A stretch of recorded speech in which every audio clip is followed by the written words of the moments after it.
Alright, let's dive into this Portland murder case that's been dominating local headlines.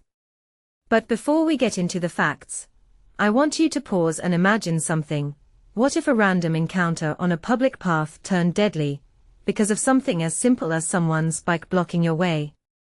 That's the eerie reality here. Now, the details. 58-year-old Glen Rodney allegedly killed 21-year-old Julian Nadeau near Tukey's Bridge.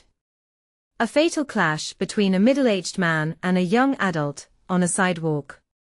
Let's unpack why this isn't just another tragic crime story, but a window into deeper societal tensions.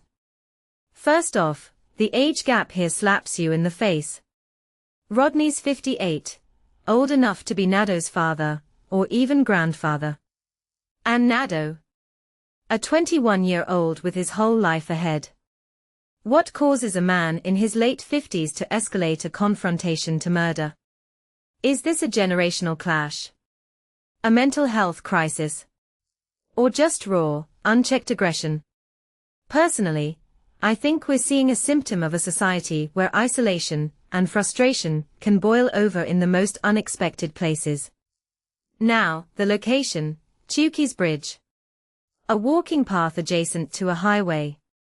Think about that juxtaposition, people jogging, biking, commuting, and suddenly, violence. What makes this spot particularly eerie is its visibility. It's not some abandoned alley. Witnesses saw Rodney flee on his bike minutes before cops arrived. Which raises a question. How many times do we ignore red flags in public, because we assume someone else will act? This incident screams the bystander effect, and honestly, it's terrifying how often that dynamic plays out. Let's talk about the arrest timeline. Police nabbed Rodney within minutes on Presumpscot Street. That's lightning fast for a murder case. In my opinion, this isn't just good policing, it's luck. How often does a suspect stick to a predictable route post-crime? But here's the twist. Rodney's been held without bail since. Why? Prosecutors clearly fear flight risk, or danger to the community. This isn't a heated argument gone wrong case. It's premeditated enough to terrify authorities. Or maybe the evidence is so damning they don't need a motive yet. Wait, did you catch the lack of motive in the police report? They are not sharing why this altercation happened. Was it road rage? A robbery attempt? Or something more personal? What many people don't realize is that withholding motives early often protects investigations. But it also fuels speculation. Online, theories are already swirling about whether this was a hate crime, a drug deal, or even a random act of chaos. My gut says the truth will be more mundane, and that's what's scary.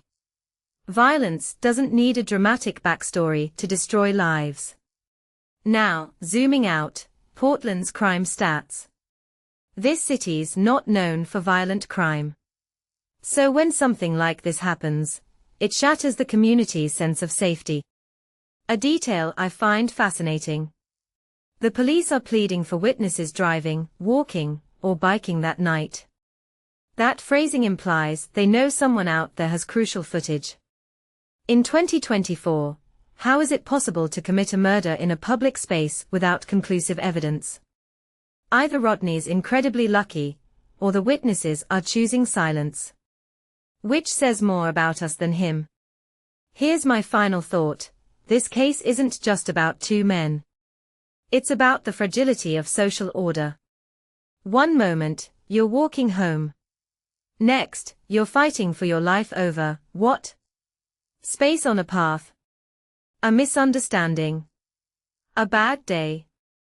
What this really suggests is that our infrastructure, those crowded sidewalks and bike lanes, might be creating pressure points for violence we're not addressing.